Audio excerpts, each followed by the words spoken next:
perangkat desa, kemudian yang kami hormati kader dan BPD. Terima kasih kami ucapkan atas kedatangannya, atas manfaat untuk kita semua. Desa ini juga ataupun di desa Tui ini, karena tujuan dari kami datang ini yaitu kita tahu bahwa sekarang ini untuk kematian ibu dan kematian bayi itu sangat banyak di Kecamatan Kelapa. Tentunya harapan kami ke depan tidak ada lagi kejadian seperti ini. Untuk kematian bayi ini sudah sampai 10, untuk kematian ibu 1. Harapannya tidak terjadi di desa Tui.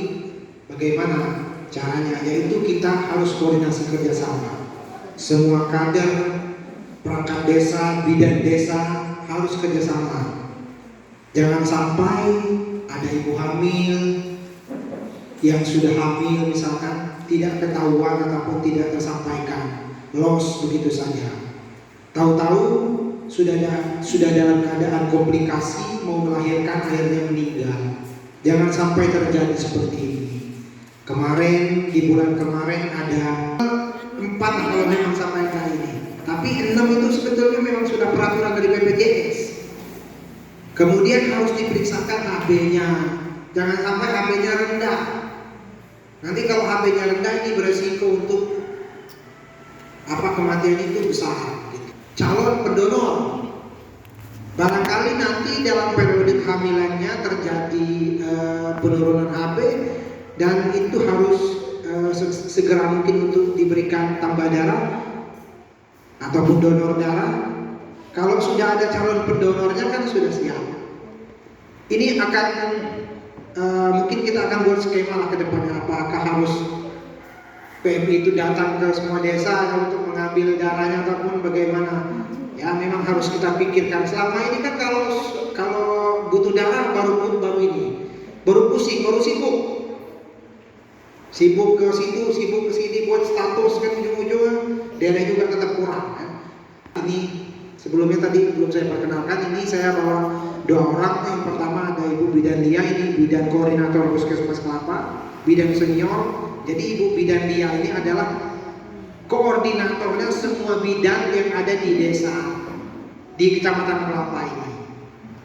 Jadi beliaulah sebagai pimpinan bidan yang ada di desa maupun dusun. Semua permasalahan bidan tertumpu pada beliau ya. Jadi alhamdulillah kalau beliau ini koordinasi dengan semua bidan itu cukup bagus. Tetapi mungkin ada beberapa bidan terkadang memang perlu perhatian khusus daripada kami puskesmas. Kemudian kalau musim penghujan, ini biasanya penyakit apa? Biasanya demam berdarah, kan? Demam berdarah. Jangan sampai desa Tui ini, harapan daripada kami puskesmas, ada kasus demam berdarah. Nah, ana cara supaya dia kasus demam berdarah. 3M, mengubur, menguras, menutup. Plus, biasanya plus menggunakan semprot nyamuk ataupun rakit nyamuk apalah itu ya. Jadi minta tolong sampaikan kepada seluruh masyarakat yang ada di desa ini, mulai dari ujung sampai ujung kampung sana.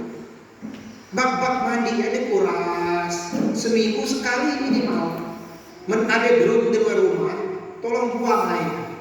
Jangan sampai kita menjadi peternak nyamuk, Mungkin kita melakukan peternakan nyamuk, anak kita, bini kita menkelakai ataupun mentina kelakai ataupun yang ada dalam keluarga itu kuat. Kita melakukan peternakan nyamuk, ada jentik nyamuk, ada nyamuk demam berdarah di rumah kita. Tetapi kita kuat, mungkin belum tentu tetangga kita akan kuat. Keadaan lagi drop, kena aja.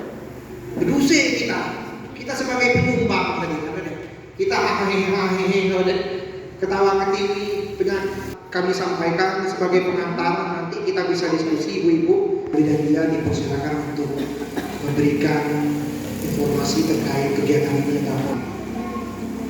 Assalamualaikum warahmatullahi wabarakatuh. Sebelumnya kami ucapkan terima kasih pada Bapak perangkat desa Pak Heri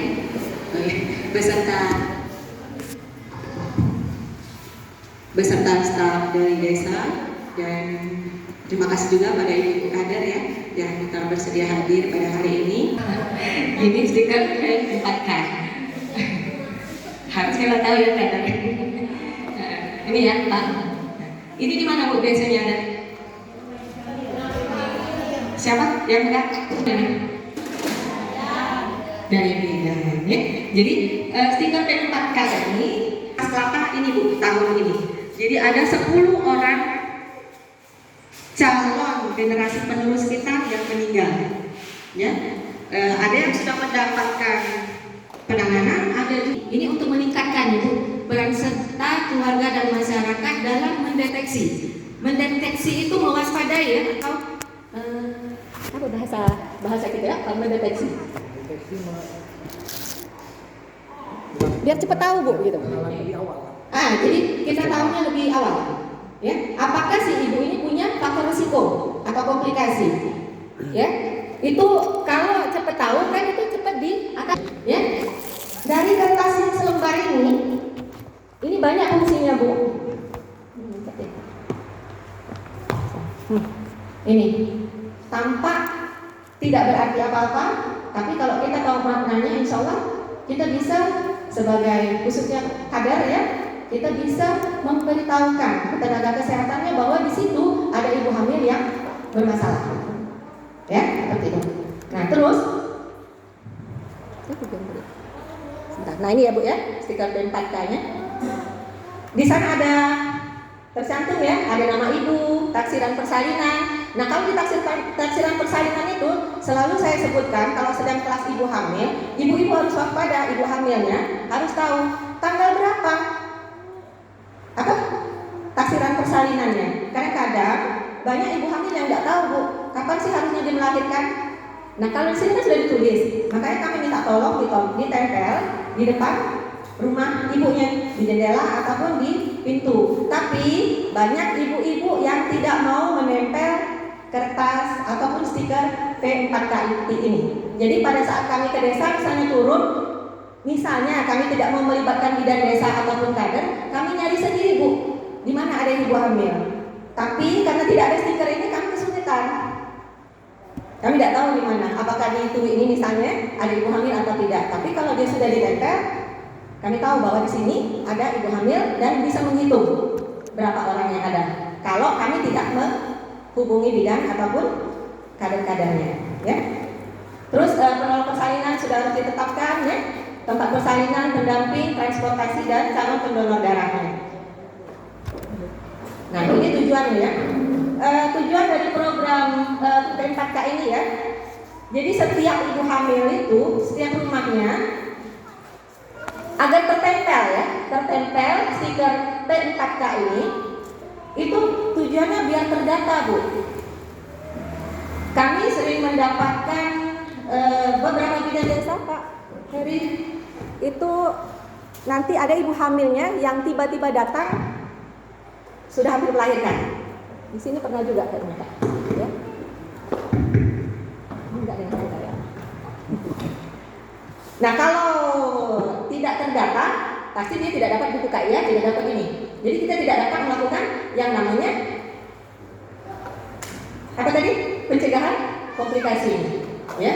Dan saya harap kepada ibu-ibu kader semua minta tolong benar, termasuk juga perangkat desa, ya. Bila menemukan ibu hamil, tolong segera disuruh untuk ke bidan desa terdekat, ya. Karena apa? Pertama, kita akan melakukan pemeriksaan. Sekarang sudah harus 2 kali yang wajib ke puskesmas Pak, ya. Ibu kader mungkin sudah tahu ya. Ibu-ibu hamil, semua ibu hamil itu wajib ke puskesmas minimal 2 kali, wajib, ya. Nah itu yang harus kita sampaikan ke ibu-ibu hamil semua. Karena apa Bu? Kematian ini bisa bermuara dari kurangnya pelayanan yang diberikan kepada ibu hamil, ya. Pemeriksaan ibu hamil itu kalau pengen dinyatakan dia berkualitas itu harus sebanyak 6 kali. 6 kali itu pun ada waktu-waktunya. Nah, kami berharap dengan kami datang ke sini, ibu-ibu kader semua ataupun perangkat desa bisa menyampaikannya nanti ke masyarakat ataupun tetangga-tetangga ya. 6 kali itu kalau pengen memang benar-benar berkualitas, di 1 trimester awal 3 bulan pertama kehamilan, seorang ibu hamil harus memeriksakan kehamilannya pertama ke puskesmas untuk mendapatkan pemeriksaan laboratorium. Mungkin ada tetangganya yang belum pernah ke puskesmas yang hamil? Masih ada tidak di sini? Apa tidak ada lagi yang hamil di sini? Ada? Sudah pernah ke puskesmas belum? Sudah pernah. Ya, jadi untuk yang berkualitas itu pertama usia hamilnya dia belum 3 bulan harus sudah periksa. Ya. Nah, Pak, kebanyakan juga yang kami dapatkan dari bidan-bidan desanya, ibu hamilnya meriksakan kehamilannya setelah usia hamilnya 5 bulan ke atas. Termasuk di Tui, Pak. Ada juga. Ya. Sekali ditanya alasannya apa? Malu.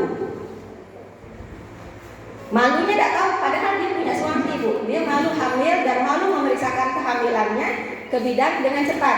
Karena ada juga yang ngomong mungkin mitos ya, tidak boleh memeriksakan kehamilan sebelum hamil 4 bulan. Tidak tahu di sini ada tidak yang macam itu? Ada tidak mitos Pak? Pak ini pernah dengar? Tidak deh. Malas. Lah tidak berkualitas kan Pak? Ininya apa? Pemeriksaan ibu hamilnya tidak berkualitas Pak? Karena apa? Karena dia memeriksakan kehamilannya di usia hamilnya lewat dari 3 bulan. Padahal dia wajib memeriksakan kehamilannya itu 3 bulan ke bawah. Harus 1 kali pemeriksaan. Ditambah dengan pemeriksaan USG. Ada tidak yang belum pernah USG? Mungkin Bu Kader lebih tahu ya. Ada tidak ibu hamilnya yang susah disuruh USG? Ada lah. Tidak nak atau macam mana? Apa alasannya? Duit ada deh. Pak, ya lah. Hah? Semua alasan duit ada deh. Semua pasangan yang mau menikah itu harus ke puskesmas dulu. Nah, kalau dia ke puskesmas, itu kami bisa tahu ini hamil belum. Gitu. Kami tidak menyebarkan dia hamil atau tidaknya, tapi setidaknya kami bisa memberikan pelayanan untuk pemeriksaan kehamilannya sesegera mungkin, biar berkualitas.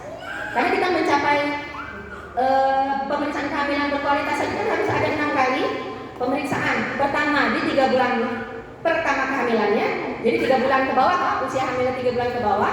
Yang kedua, usia kehamilan dia 4, 5, 6, dia harus meriksanya sebanyak 2 kali. Nah, kalau usia hamilnya sudah 7 bulan ke atas, dia harus meriksa kehamilannya 3 kali. Jadi itu yang dikatakan bahwa kehamilannya itu, pemeriksaan kehamilannya itu berkualitas, sehingga kita bisa mencegah yang namanya stunting juga. Tuh masuk stunting, masuk. Nah, Sakinah, akses berapa orang?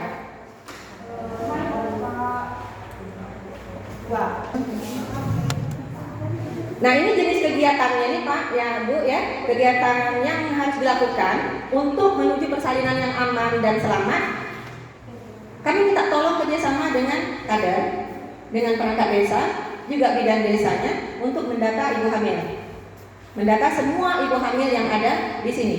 Masih ada yang tinggal di kebun? Alhamdulillah. Berarti enak datanya. Siapa tahu masih ada yang tinggal di kebun kan? Karena baru-baru ini dari mana? Kayu arang ya.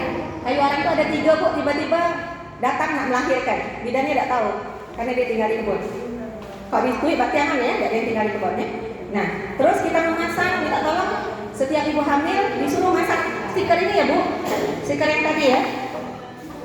Karena banyak nih ibu hamil juga yang nggak mau masak, nggak tahu apa dia maksudnya. Kenapa dia tidak mau? Terus membuat perencanaan persalinan melalui nih persiapan ini ya, Pak, untuk yang ibu hamil semua BPJS aman. Alhamdulillah. Ya. Dan tolong ingatkan ibu-ibu hamilnya, dia harus tahu bulan berapa dia harusnya melahirkan, tanggal berapa dia harus melahirkan sesuai dari hasil USG. Ya, kalau lewat dari tanggal yang sudah tercantum di sini, nah itu sudah mulai kita sudah mulai untuk waspada, ya. Berarti ini ada apa-apanya nih. Ya. Kenapa dia belum lahir pada saat tanggal sudah lewat dari tanggal yang sudah ditentukan yang di sini. Di sini ada ya, tulisannya. Jangan sampai ibu bidannya, ibu kadernya, dan ibu hamilnya sendiri pun apa bahasa tidak ingat, Bu. Masa kita yang hamil tidak tahu kita kapan ada persalinan, tanggal tafsiran persalinannya.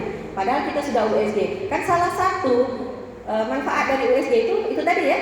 Selain untuk mengetahui apakah ada kelainan atau tidak, mengetahui usia kehamilan, itu juga untuk mengetahui kapan tuh tanggal persalinannya. Minjam, oke. Bisa minjam. Terus kalau seandainya dia dirujuk misalnya dari puskesmas ke rumah sakit, memang pakai BPJS ya, tapi yang nunggu tidak makan ya Bu? Perlu makan nggak yang nunggu? Kalau makan harus ada duit kan? Nah jadi kami minta tolong lagi ke kader. Jadi ini lebih ke desa siaga ya Pak? Desa siaga sih tidak ya? Ada. Jalan apa jalan di tempat? Habis main lagi belum pernah maju. Mantap nih. Wajib kan? Enggak, dia mau aja. Maksudnya gini, Pak.